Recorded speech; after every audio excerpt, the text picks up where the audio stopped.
What's up, everybody? Brian Edwards, MajorWager.com. Let's talk some UFC 281 as we've got Israel, the last style bender, Adesanya, attempting to defend his middleweight strap for the sixth time against his nemesis, Alex Pereira, who is the last man. Blachowicz actually defeated Stylebender in his lone defeat in mixed martial arts. But back in his decorated kickboxing career, he faced Pereira twice and lost both times, including his last career kickboxing bout where he lost by knockout.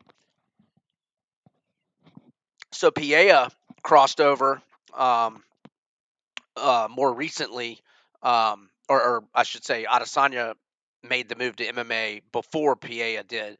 But Pereira lost his first MMA bout, but since then, he has won six in a row, including his first three UFC fights, in which he has two knockouts and two performance of the night bonuses. And his last one was something to behold as he starched Sean Strickland, who had won six in a row in the division over a lot of heavy hitters and was closing in on a title shot. But with the way Pereira dusted him in a first round KO, he earned the title shot, and certainly the storyline having been the guy that last KO'd Adesanya and beat him twice, that certainly helped his cause to get this title shot. So we've got Adesanya at minus 220, PA at plus 180 on the comeback. The total is 4.5 rounds, shaded to the over, minus 140. If you like the under, it's plus 110. So here's the thing with Adesanya. Um, he has showed us in his knockouts of Whitaker to win the belt, his knockout of Paulo Costa in that grudge match where there was a lot of venom and heat going back and forth. He showed us how spectacular he can be. But these last three wins, particularly the last one against Cannonier, and the other one, not the one necessarily against Whitaker, because that was a close fight.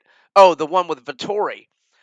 Yeah, he was just content to put more effort into, how he was dancing and what he was wearing and whatever costume like attire he had on for his walkout. He was more interested in entertaining for that than going for the kill and getting a finish in a world title bout in front of a sold out crowd in main events of, expensive shows that even fans in the cheap seats are paying hundreds of dollars for. And he got booed out of the arena at T-Mobile in Vegas this past summer with what was just a snoozer of a performance against Jared Cannonier. And he deserved every one of those boos. And I think there's a more of a likelihood here. Cannonier went into that fight at the age of 38. I think there's more of a likelihood here that we'll have a even more cautious Adesanya, content to control distance, stay on the outside with his length, pepper Pereira with kicks. Because if he does go for the kill, if he does get drawn into a slugfest like he had with Kelvin Gastelum. When Adesanya gets in these slugfests, there are something to behold. Some of the most entertaining fights you can get in the UFC, but he's refused to do it over the last couple of years. And perhaps it's better for his wallet, to ensure more win. Now he's not going to sell as many pay-per-views. Um, I watch every pay-per-view. I'm probably not going to get to see this one now. It is because I have a football season wedding, my first in like 6 years, unfortunately. Um, so I doubt I'm going to get to watch these fights. But you know what? Normally that would piss me off. I'm completely okay with it because I don't want to see Adesanya fight. That's how shitty. I will use a four-letter word. Or I took it from four letters to a couple extra, but you get the point. And so I don't have a play on this fight. Pass. All right, I do have a lot of plays though. So let's go to the co-main event. That's where I've got tons of plays. And my favorite in my article, which you can check out on MajorWager.com, I went with Zhang Weili to win inside the distance for 3 units. She's too expensive on the straight price in the minus 340 ish neighborhood. You may get it a little less or a little higher, whatever. That's too much. I don't even like 200. Certainly not north of 300. But to win inside the distance is even money, plus 100. Give me 3 units on that. And look, I respect Carla Esparza. She's now the two-time strawweight champion. Um, she deserved the decision over Rose. If anybody was going to get their hand raised that night, it was one of the worst title fights in UFC history. And I hate to harp on these bad title fights we've seen lately. Not trying to be Debbie Downer here, but yeah, that was another horrific fight. But Esparza won, and it was Rose Namajunas' fault. And I love Thug Rose, but that was her fault. That was not Carla's fault. That was a dog shit fight, and she won fair and square. Just because she at least attempted to do a few things, while Rose didn't want to do anything the whole fight, and then inexplicably defended the plan. I stuck to the plan. You had a horrible plan, Rose. What the hell are you talking about? Horrible plan. So, anywho, um, as much as I respect Carla, she's won 6 in a row. She can't hang with Zhang Weili. Weili's too powerful, too fast, too everything. I even think she's a better grappler and wrestler, and that is Carla's strength. I mean, Carla has won 6 in a row based on superior grappling and wrestling skills and her work on the ground. But I don't even. She's not superior to Weili in that. And then when it's standing, oh, it's a blowout. It's an enormous, enormous, enormous, and then some advantage for Weili. I think she finishes her inside 2 rounds. But look, you've got options on this over under because you can go under 1.5 for a plus 260 payout, and I think that's got a shot. But the safer play is under 3.5 plus 110. But you can also go under 2.5 at plus 150. I really like all three of them, to be honest, but it is wiser, smarter, and more responsible from a betting standpoint to have, maybe a half a unit or a whole unit on under 3.5 plus 110, and then just go like a quarter unit or a third of a unit on the other two with the bigger payouts, plus 260 for under 1.5, plus 150 on under 2.5. Now that's putting a lot of eggs in one basket. Really, that's right. Like that's say so. If Whaley wins by decision, we lose all those bets. So if you're not liking this aggressive style, I get it. I get it. But if Whaley wins inside of 2 rounds, especially if she wins um, before the 2.5 minute mark of round two, and I think she has a great chance to win in round one, by the way. But if that doesn't happen, like I said, if or if it does happen inside of 1.5 rounds, we're gonna win huge. But if Whaley wins by decision, or if even if she wins late, or no, actually, because we got 3 units on inside the distance. But yeah, she wins by decision or she loses. We're bumming. We're bumming. It's gonna be a bad, bad, bad night. So if you don't want to tail, I get it. No sweat. All right. Then let's go under 1.5. Oh, and by the way, let me point out that Whaley has 18 finishes among her 22 career victories and 25 career fights. So in terms of the 3 units on inside the distance, 18 times in 25 professional fights, that has been a winner. So that's almost 80%. I'm doing the math in my head. What, like 76, 77% is my guess, somewhere in that range. So that's why we got 3 units on that. All right, let's go to a prelim bout. Dominic Reyes is making his return after 18 months sidelined after that nasty KO loss to the current champ Yuri Prohaska with that spinning back elbow. I thought Reyes actually fought well in that contest. That was a great fight up until the last like 30 seconds where Prohaska landed some mean, real impressive stuff and got the finish. And so, he had, before that, 2 fights before that, I thought he beat John Jones. I thought Jones got a gift decision. He should have been champion of the world. But then Jones decides to go to heavyweight Still haven't seen John Jones since then. Jones decides to go to heavyweight, and Reyes fights Blachowicz for the interim belt, and in the second round he gets knocked out cold. So he had two brutal knockouts, and so he needed to take 18 months off, and he has done so. And now he's fighting Ryan Spann. So we're going under 1.5 rounds at either a minus 110 or minus 115 price. Okay, Spann's last 4 fights have ended in round one.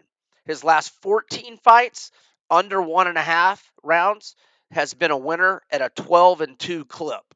Okay, Reyes has 12 career wins. 9 have come by first round finish, including 4 first round finish wins in his first 6 career fights in the UFC, not counting any of his, regional promotions when he was coming up. So we've got 2 finishers, and it's fair to question where Reyes's chin is after those 2 brutal KO losses, and took a lot of damage in that war he had with John Jones as well. So it's fair to question that. And if his chin is not there, well, we're on the under. So that bodes well for us. But I do think it's Reyes that gets the finish. But if it's Spann that gets the finish, works for us. All right, so there's you another play. And I mean, look, maybe this is just just because I want to root for her thing, and that's okay. If it is, because we're not risking much. A half unit on Meatball Molly McCann, and she has rose to stardom, kind of as Patty the Batty's sidekick because they're both signed by Barstool Sports, and I'm sure Portnoy will be in the front row tomorrow night. He's about to be calling a game, the Barstool Invitational, some college hoops this afternoon, and I hear it a little bit. But anyway, and by the way, I'm coming to you Friday at 2:40 p.m. Eastern. But yeah, plus 320 on Meatball Molly against Aaron Blanchfield. Give me some of that all day. Blanchfield's on a long winning streak. Meatball Molly's got 3 wins in a row and back to back KO wins by spinning back fist. Now, they weren't like Weili Zhang spinning back fist on Joanna, former champion, and then some. Um, they were like spinning back fist, and then, or actually, the first one might have been not as nasty as Weili's, but might have been but the most previous one, she had to throw in 3 or 4 more punches afterward. But anyhow, Meatball Molly plus 320. Look, if you're doing a parlay, I think you put Dustin Poirier in it. Too expensive on the straight price in the minus 215, minus 230 range. Too expensive for me. First off, I don't ever lay those prices, and otherwise I would normally look for a prop for Dustin to win by KO or inside the distance. But Chandler's chin and his toughness earned my respect and then some in the Gaethje fight, where he took an absolute beating, but kept coming and really was never out of that fight. Maybe he might have been out of it in the last 30 or 45 seconds, but he was still throwing his own heat. This is going to be a great fight. I think it'll be. I don't really ever see those fight of the night odds, but if there's odds on which will be fight of the night, and you can get better than plus 200, I think you take that for Dustin and Chandler. Um, but if he went 3 rounds with Gaethje, he can definitely go 3 rounds with Poirier. So taking Dustin on a prop to win, um, with a finish or inside the distance, whatever, is just not an option for me. The only way I think you can bet Dustin here is in a parlay. But like I explained, I've already got so much invested in Weili that, I mean, do I want to put more on her where I've got more eggs in that basket? Maybe I do. Maybe I feel that confident in Weili. I don't know. Dustin and Weili in a parlay, maybe. But look, I'm just basically saying to anyone listening, if you have a parlay working and you want to add value to it and Dustin is not in it, add him to it. Whatever parlay you may have working. Um, but I don't really have one. I mean, I got the only thing I thought to do was Dustin and Weili, and I did put it in the parlay calculator. It's a small minus. Like if you risk 100, you win 90, and that was getting the best prices that were out there. So it might not even be quite that, depending on what prices you're getting. And then I'll just share three more UFC plays for December. I went ahead and put them in today. Give me Tui, or no, I'm sorry, Tai Bam Bam Tuivasa plus 115 against Pavlovich. That is in Orlando. That is the weekend of the championship weekend of SEC championship, ACC championship, college football, all those. Yet I still might go to these fights. It is a great card in Orlando. I've been to a card in Orlando and had a ball. I might be going to this one. And Bryce is not on this one, but my man Thug Nasty, the pride of Arkansas, Bryce Mitchell plus 135 versus Taporia. And then I hate to do it. I love the Mauler, Alexander Gustafsson. I love the guy. He's given us some great fights through the years, but he's washed. He's washed bad.